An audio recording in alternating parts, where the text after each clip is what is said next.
Draper 在硅谷是很出名的一个家族。Tim Draper 的爷爷创办了硅谷的第一家风险投资基金，而 Tim 呢已经是第3代的风险投资人。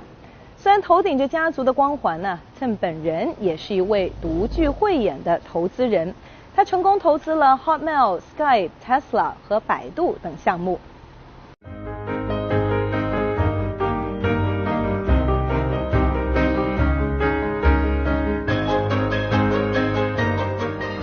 He is the risk master, lives fast, drives faster, skates on the edge of disaster. He is the risk master.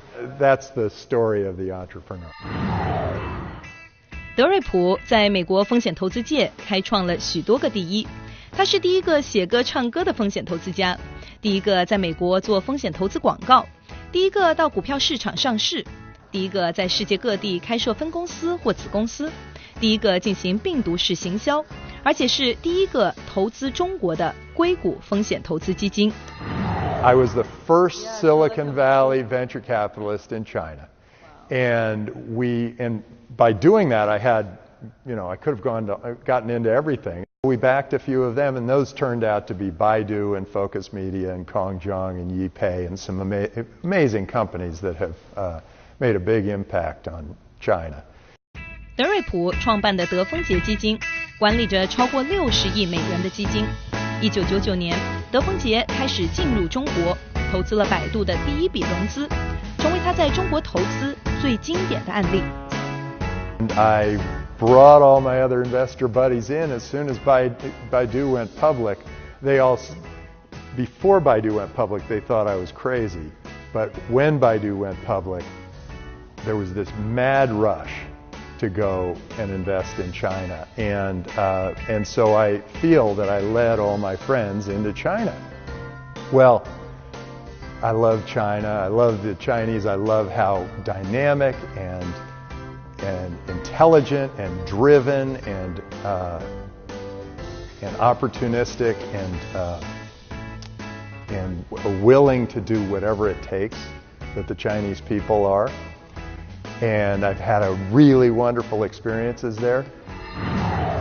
Tim 引领了硅谷对中国最早的投资，他对于百度的投资回报是超过了50倍。那他最早对于中国的兴趣又来自于哪里呢？ Actually, my grandfather met Mao. My father met Deng Xiaoping. And my father brings this up to me every once in a while. I said, Dad, I just funded my 1,000th entrepreneur. And he looks at me and he goes, that's nothing. Deng Xiaoping freed 1 billion entrepreneurs. And now they're all out there doing great things, and you've done nothing compared to what he's done. Anyway, Deng Xiaoping... Very high expectation for you. Right. He had Deng Xiaoping came at the right time and did an extraordinary thing for your country, for China. He, I believe, by saying some of us will get rich first, and let's open the markets. He really opened China up in a big way. 德瑞普的爷爷开始做风险投资的时候是1959年，是美国西海岸第一个风险投资家，也是有限合伙制度的奠基者。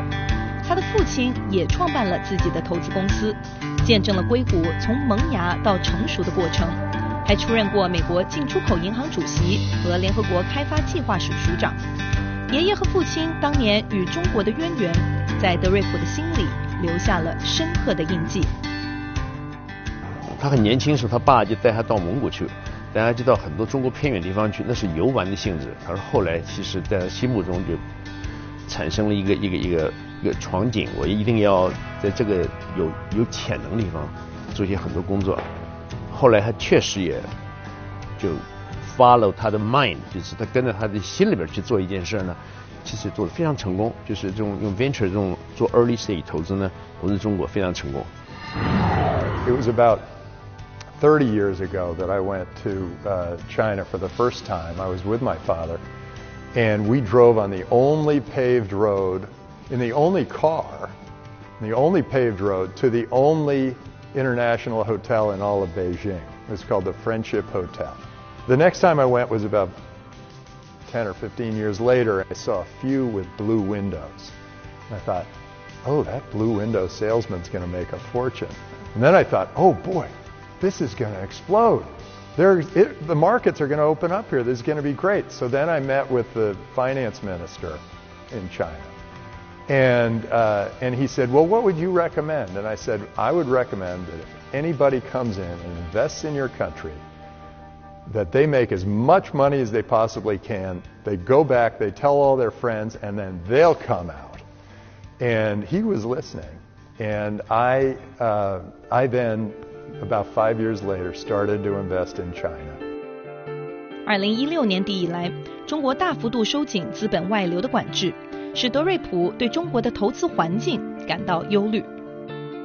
Now something's happened, and we have had to. We are no longer investing in China, and the reason is that the Chinese government has blocked money coming out. So I can't go to my investors and say, yeah, we've got to invest in Chinese companies. It's like saying, I'm going to throw your money into a black hole that never comes out. And it's not just the limitation on money leaving China, it's all the non-tariff barriers that are happening that are blocking my money from going in and out of China. And all of that control, I think, is going to work to the detriment of China, and I think this is an opportunity to open up China. I know, God, the same thing's happening in the U.S. In the U.S., Trump's talking about building a wall. I think that's a huge mistake. I think we are now an open world. By trying to put up barriers, you're going to just cut your own country off from the rest of the world. So this is a really important time. And if a big government gets it right, they're going to be a huge beneficiary of all the new technology, all the new money, all of the new entrepreneurs that will come to their country. Do you see the money from the West, from your friends leaving China as well? Well, I was the first one in, and I'm the first one out. And I think I have noticed the numbers starting to drop off in international investment into China, and I think that is the reason. If I know I can't get my money out of China, I'm not going to put any in. So others are yet to follow. Oh, but yeah, I think they're going to be leaving. Oh, yeah, they're going to be leaving en masse if that doesn't get fixed right away. 中国创新科技的迅速发展和大批科创企业的兴起，已引起全球注目。西方媒体认为，中国正在成为美国之外的又一个科技创新中心。The government, on the other hand, is trying to start this entrepreneurship movement in China, where innovation and entrepreneurship are becoming such buzzwords. What do you think about this mass entrepreneurship movement? I think it's fantastic. I think it's already there. All throughout China, there's so many great entrepreneurs. I've seen so many great companies come out of there, great technologies. Some are even more advanced than what I've seen here in the Silicon Valley. And it's like a great renaissance. It's one of the great things that's happened in our world is the rise of China and all the great things that are happening. But if it gets closed off and isolated, then they're going to be missing out on whatever else is going on in the rest of the world. And I think that those entrepreneurs will be nice and provincial, but they won't be like global and powerful and exciting the way Alibaba is and the way Tencent is and the way Baidu is. And we see that in China, they started with copying successful models from the West, but now with Tencent, Baidu, Alibaba, DJI, do you think that they have a chance to lead the innovation wave, or is it just commercialization of the leading technologies from the West?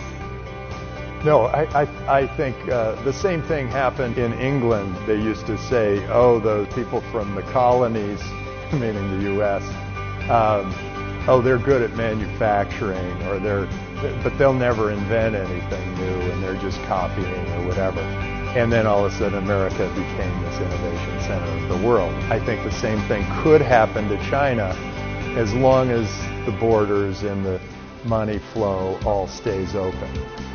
德瑞普认为，中国在创新科技领域的崛起，意味着不光是中国会从美国吸取创意，而美国也会从中国吸取创意。这位顶尖的投资人如今已是年近花甲，但他对未来的创新科技仍充满信心和憧憬。下一节，我们继续聆听他怎样活在未来，还打算到另一个星球去旅行一趟。在爷爷和父亲的影响下，德瑞普在风险投资行业的浸润中成长。So Tim, how was growing up in a family that's almost synonymous with West Coast venture capital industry? Well, when I got started, I was the third generation venture capitalist. Neither of them were really in the business when I went and got started, but I guess I had it in my blood because venture capital is a big part of my life and has been. And I grew up here in the Silicon Valley. And the Silicon Valley was made up of apricot groves and plum trees and very different hills. From now. And yeah, it had none of this. But I watched as my father, mostly my father, funded companies, and these companies grew, and more jobs were created and more activity. And then this wonderful spirit of entrepreneurship that came, where it's this can-do spirit, like we can do something, and then we can keep improving on it and make our lives better. Same thing that's happening in China today. 德瑞普领导的德丰杰基金自1985年创办以来，一直专注于科创企业的投资。Hotmail、Skype、Solar City、Tesla、Tumblr、Twitter、百度都是德瑞普投资过的招牌项目。